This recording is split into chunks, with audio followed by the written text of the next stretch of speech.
This is New York City in all its glory. The city that never sleeps, aglow with lights throughout the night.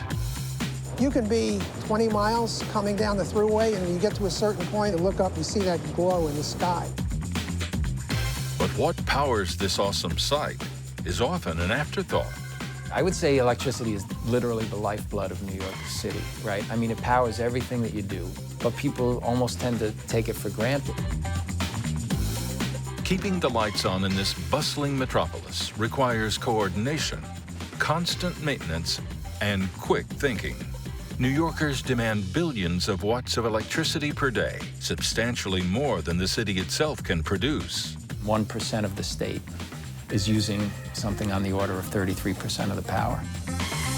The ever-present threat of climate change has caused both city and state to set some of the nation's most ambitious decarbonization goals. And now the race is on to change how this metropolis generates its power.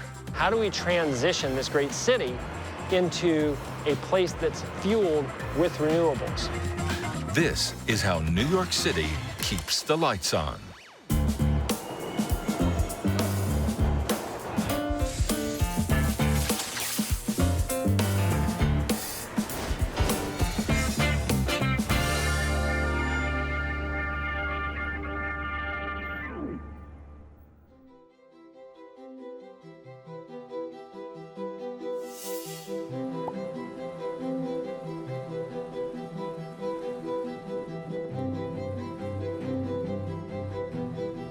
The Niagara Power Project actually is one of the largest, is the largest generation source on our grid in New York State right now. So most of the renewable resources and energy resources in the state are upstate.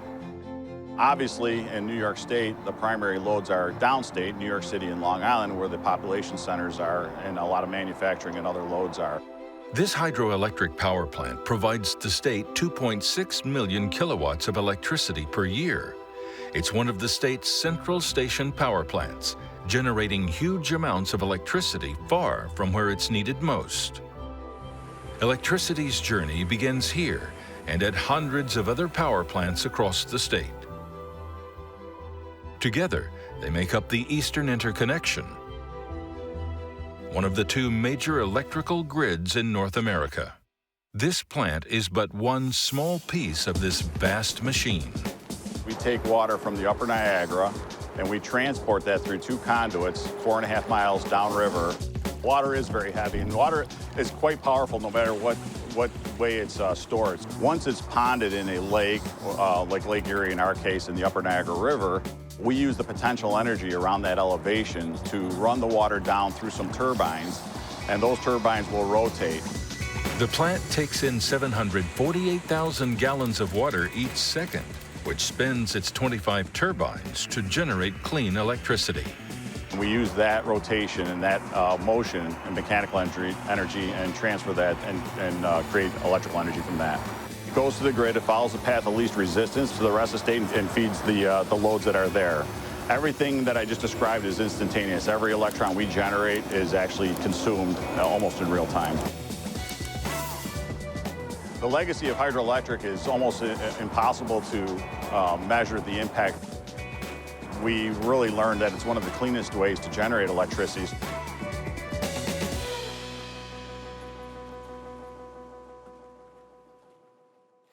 While the upstate area might be the center of the system now, the modern electrical grid was born on the streets of lower Manhattan. New York was right at the forefront of electricity. You know, our company, Con Edison, is named after Thomas Alva Edison. The power plant at Pearl Street was the first one that delivered power.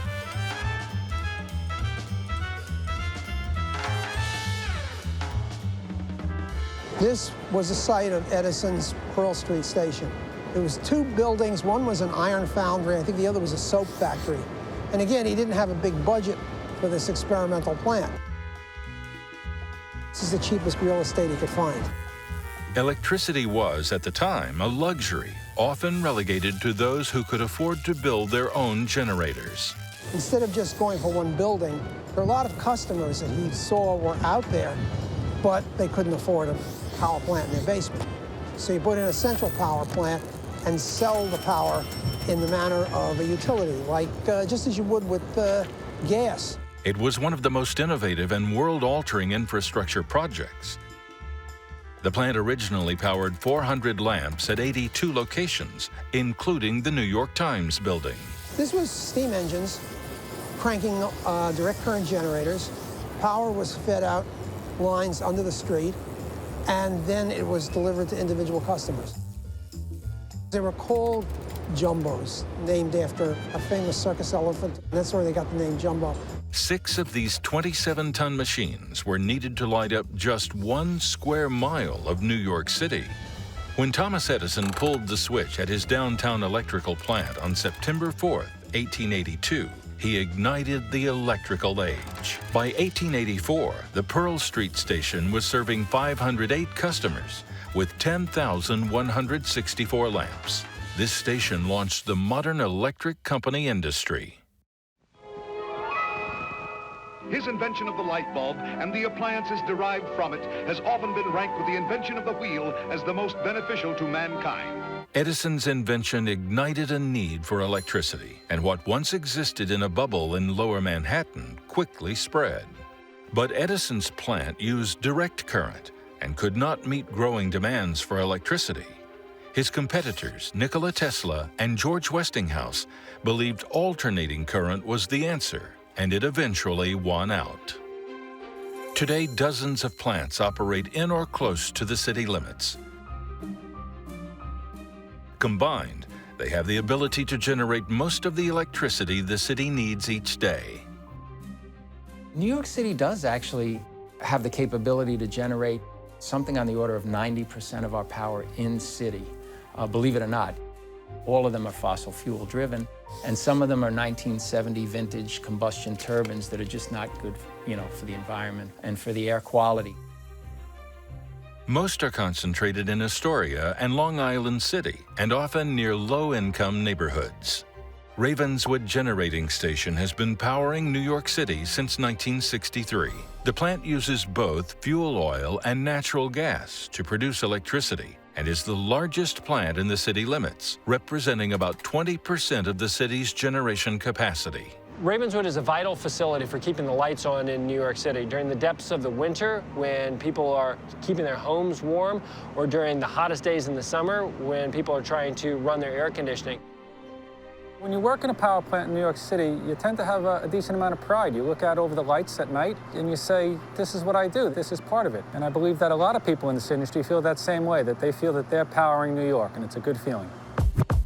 The plant sits on the East River and features 4 massive 10-story generating units, the largest of which is colloquially called Big Alice. It's the largest single generator in the eastern United States and has the capacity to produce 1,000 megawatts of electricity. What we're looking at here is the inside of the Ravenswood Unit 20 furnace. What's happening here is that the fuel is being combusted, it's being burned. Right? That chemical energy that's been locked inside of it is being released as thermal energy. If you see inside there, there's a series of tubes. They're filled with water. That water is collecting the heat and it's turning into steam. Very high pressure, high temperature steam collecting all that energy. All that energy will be transferred to the turbine, which will spin the generator. We'll see that in a minute. The steam that was generated over in the furnace that we just saw has been collected, and it's at a very high pressure right now. And it's going through a turbine here that's spinning around so it can spin a magnet. That's at the back end of this machine. From the outside, it doesn't look very exciting. But this machine right now is making about 180 megawatts. Again, enough for about 180,000 homes. The turbine is connected to the generator. The generator is making the electricity, and the electricity is being routed out to the switchyard to our south so that all the people of New York can enjoy the electricity that they need for their daily life. These pieces of equipment remain among the most efficient power generators in the entire city because they were built very well, and we've maintained them very well. So they remain very efficient from both a cost and an environmental emissions perspective. Ravenswood also features a number of smaller generators called peakers. They are about the size of an aircraft engine, start up much faster, and run during times of high demand. During the hottest days of the summer and coldest days of the winter, these are what New York relies on to keep running. But these units have received criticism for their emissions, and Ravenswood is one plant that is in the process of shutting them down. We are the stewards of this facility, and we are responsible members of this community, which means that we need to be making responsible investments that respect our neighbors. To do that, we've shut down 14 out of our 17 peakers and are in the process of shutting down the remaining 3 by 2023. Plummer has plans to convert the entirety of the plant to provide clean energy to New Yorkers. But for now, it is vital to powering New York. New York City is a bit of a unique circumstance, and that is because the load demand is so high in really quite a confined geographic space. So the grid is really designed around understanding, the energy requirements of New York City. We're one state with one grid. So from Montauk to Buffalo, we have to think about the grid as a singular sort of device. It's been described as the largest machine on the planet, right? So it's all the generators, all the switches, and all the transmission facilities that interconnect all of the customers on the entire Eastern Interconnection. New York's electrical grid is managed from here. This massive control room at the New York System Operator in Rensselaer reads the pulse of New York's energy needs. This is where the power system operators sit as we manage the grid on a daily basis. So 12-hour shifts. We have 7 operators here that are really what we call it keeping the lights on. I mean, it's about approximately 100,000 data points that are getting updated every 6 seconds. That data is being evaluated, goes into our systems that we're monitoring the reliability of the system. We're sending signals out every 6 seconds to all the generators across the state to manage where we expect them to be from a power output. So to balance that demand and supply, we're really making changes very, very frequently and monitoring as those changes happen across the system. When you talk about managing the grid, it's really about making sure 2 things. Number one is that the electricity is transferred safely. We don't exceed the capabilities of these transmission systems to be able to manage that much electricity. And then also it's keeping everything in balance. Anybody turns on a light, a generator needs to go up a little bit, and anybody turns off a light, a generator needs to go down a little bit. So we manage the schedules in real time of those generators to make sure the system stays balanced. A 2,300 square foot video wall laying out the entire New York State grid is the centerpiece of the operation. So the way the board is set up is sort of geographically, but we do have Albany in the middle. So if we go to the west out towards Niagara, towards Buffalo, along the wall, we can kind of see that path going along there. If you follow the red all the way from Niagara out in the western part of the state, the large generators that are there, that backbone 345 system, which leads right into New York City.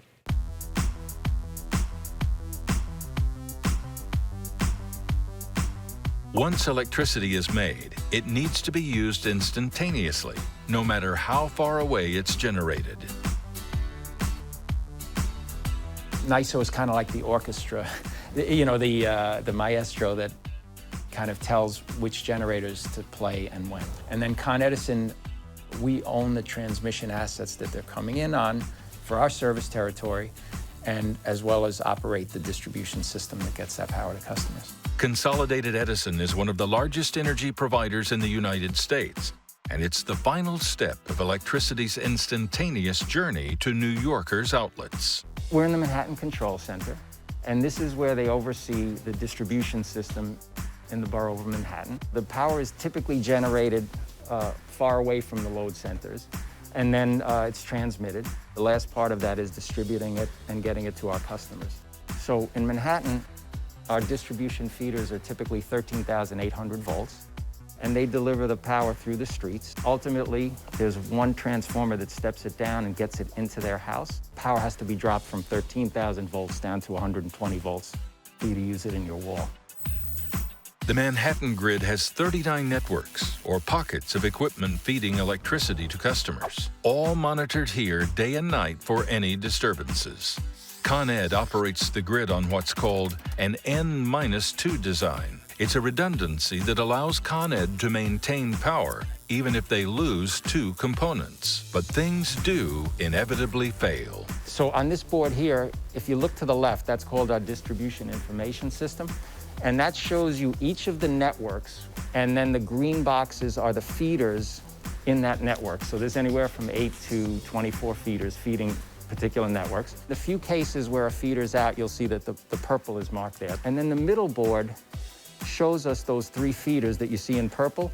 It shows us what the work status is on that. And we're very focused on getting all of those feeders back as quickly as we can.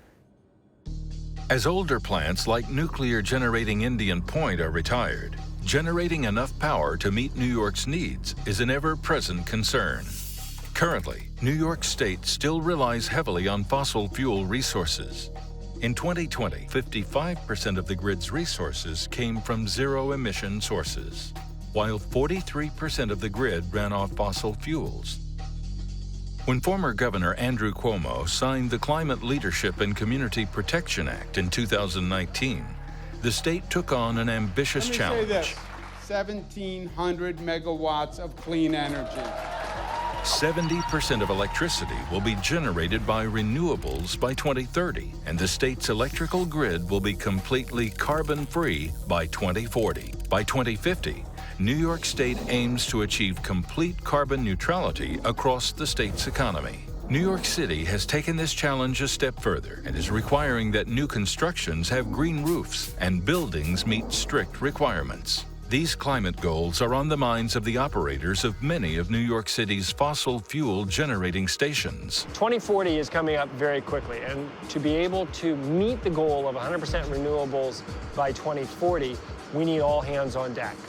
New York State can't meet its goals without New York City cleaning up. So our strategy has been to leverage our very large site to become this hub for connecting to wind and solar resources upstate to help keep the lights on with the same level of reliability that we have previously. The proposed project is called the Catskills Renewable Connector. It's received praise from both the community and elected officials, but still awaits approval from the state.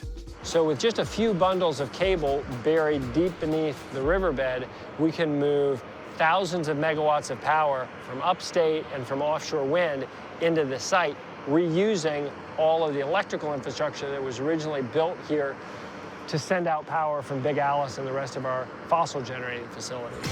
Society needs this type of transformation. Our hope is that we can be an example. We recognize that there's a dichotomy out there. There's a false narrative that says you can either keep the lights on cheaply or you can be clean and renewable. But I'm standing here on the biggest power plant in New York City telling you that you can do both. Energy experts are racing to meet the state's decarbonization goals, but some are looking to smaller solutions to keep the lights on. New York State has a goal of getting 9,000 megawatts of offshore wind by 2035. New York has another goal of 6,000 megawatts of solar power by 2025, and they're already halfway there. These projects promise power to more than 2.4 million New York homes. Increasingly, many are looking to produce their own electricity from clean, renewable sources. A microgrid is a decentralized power plant. It's essentially just a smaller scale system that allows a business or any property to sort of operate as an island, and that they are able to function independently, keep their critical loads up and running, and be able to support their business even during a massive grid failure. Here, standing on the rooftop of Linda Tool, which is one of the businesses participating in our RISE NYC program, a $30 million program to fund resiliency technologies. The program helps businesses that were devastated by Superstorm Sandy become more resilient to extreme weather. This is the first one, and the wiring goes from here to that one, then the last two, and then they go to the inverters. These are photovoltaic cells, and they convert the sunlight into DC power, direct current.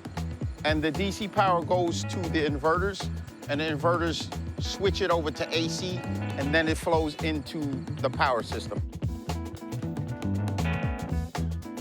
These are the inverters from the solar panels. This is the inverter from the CHP unit.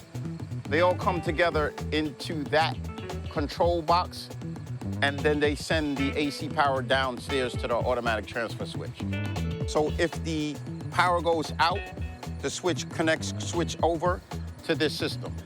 And it basically runs his offices and his computers. This is not even close to the amount to run his machinery. You would need 5 times the size in order to do that. Microgrids like these may not provide all the electricity a company needs, but can protect a home or business if the grid goes down.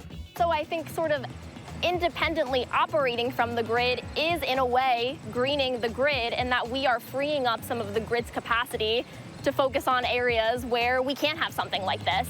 Modern life does not exist without electricity, and keeping the grid running is no easy task. It's a balancing act that will only get harder as New York moves away from fossil fuels.